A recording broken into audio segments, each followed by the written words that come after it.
Welcome to yo-yo TV. పశ్చిమ బెంగాల్లో junior డాక్టర్పై అత్యాచార ఘటన దేశంలో తీవ్ర దుమారంగా మారింది. కోల్కతాలోని ఆర్జికర్ ఆసుపత్రిలో జూనియర్ డాక్టర్ తన డ్యూటీలో భాగంగా నైట్ షిఫ్ట్లో ఉంది. ఆమెను కొంతమంది బలవంతంగా అత్యాచారం చేసి దారుణంగా హత్య చేశారు.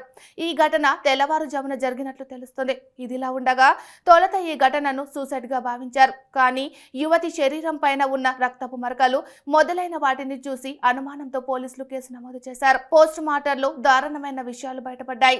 యువతి శరీరంలో 150 ml వీర్యం ఉన్నట్లు గుర్తించారు. అంతేకాకుండా ఆమె గొంతు ఎముక విరిగిపోయింది. ఆమె కళ్ళు, నోటిలో నుంచి రక్తం బయటకు వచ్చింది. అంతర్గత అవయవాలు పూర్తిగా దెబ్బతిన్నాయి. కొంతమంది కలిసి అత్యంత పాశవికంగా హత్య చేసినట్లు పోస్టుమార్టం రిపోర్టులో బయటపడింది. ఇదిలా ఉండగా దీనిపై ప్రస్తుతం సిబిఐ విచారణ జరుపుతోంది. ఈ క్రమంలో గురువారం అనూహ్యంగా కొంతమంది ఆందోళనకారులు ఆర్జికర్ ఆసుపత్రి మీద మూకదాడి చేశారు.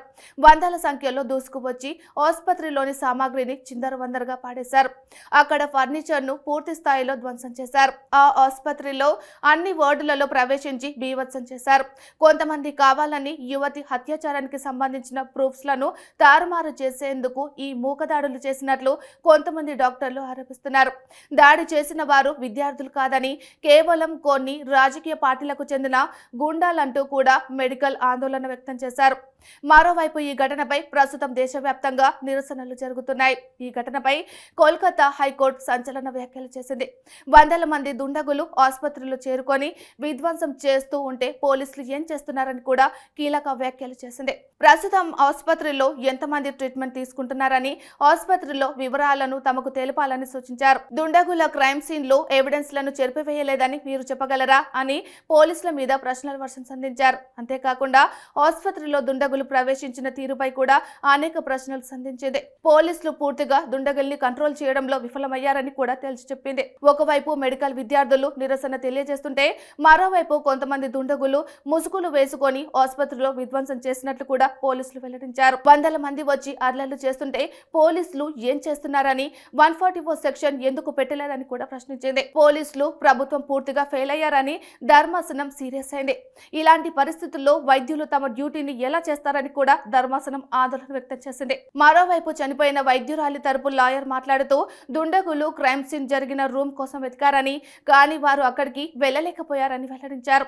ఈ ఘటనలో పోలీసులు పూర్తిగా ఏం చేయలేదని అన్నారు. దీనిపై స్పందించిన ధర్మాసనం, క్రైమ్ సీన్ లోని ఎవిడెన్స్ తారుమారు కాలేదన్న విషయాన్ని తెలిపే ఫోటోలను తమకు చూపించగలరా అని కోర్టు ప్రశ్నించింది. మరోవైపు ఆగంతులు అర్ధరాత్రి ఆర్జికర్ ఆసుపత్రిలో ప్రవేశించి ఫర్నిచర్, ఆసుపత్రిలో అన్ని చోట్ల వస్తువులను చిందరవందరగా పడేశారు.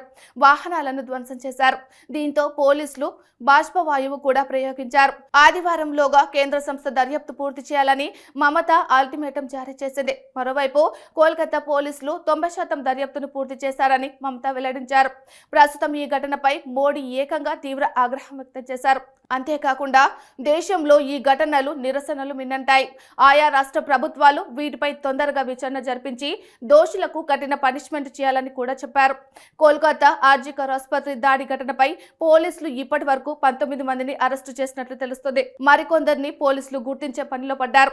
మరోవైపు ఇండియన్ మెడికల్ అసోసియేషన్ కూడా దీనిపై తీవ్రంగా స్పందించింది. ఆర్జికర్ మెడికల్ కాలేజీ విద్యార్థుల ఆందోళనకు మద్దతుగా ఇండియన్ మెడికల్ అసోసియేషన్ కూడా 24 గంటలు బంద్ ప్రకటించింది. మొత్తంగా దీదీ సర్కార్ ఫెయిల్ అయిందని అంటున్నారు. ఇంతటి దారుణం జరిగి 10 రోజులు కావస్తున్నా ప్రజలు ఇంకా అసలు నిందితులను సర్కారు దాచే ప్రయత్నం చేస్తుందని కొంతమంది రాజకీయ విశ్లేషకులు అంటున్నారు. అంతేకాకుండా ఆర్జికర్ ఆసుపత్రి సర్కార్ భారీగా ఇన్కమ్ తెస్తుందని, అందుకే దానిని కాపాడుకోవడం కోసం మమతా బెనర్జీ కూడా అసలు నిందితులను పట్టించుకోలేదని తెలుస్తోంది. ఒక మహిళ అయి ఉండి సాటి మహిళకు ఇంత దారుణం జరిగినా సైలెంట్ గా ఉండడాన్ని దేశంలోని మహిళలు తీవ్ర ఆగ్రహం వ్యక్తం చేస్తున్నారు. మరి ఆదివారంలోగా జూనియర్ డాక్టర్ పై ఎంతమంది అత్యాచారం చేశారనేది బయటపడుతుందో లేదో చూడాలి.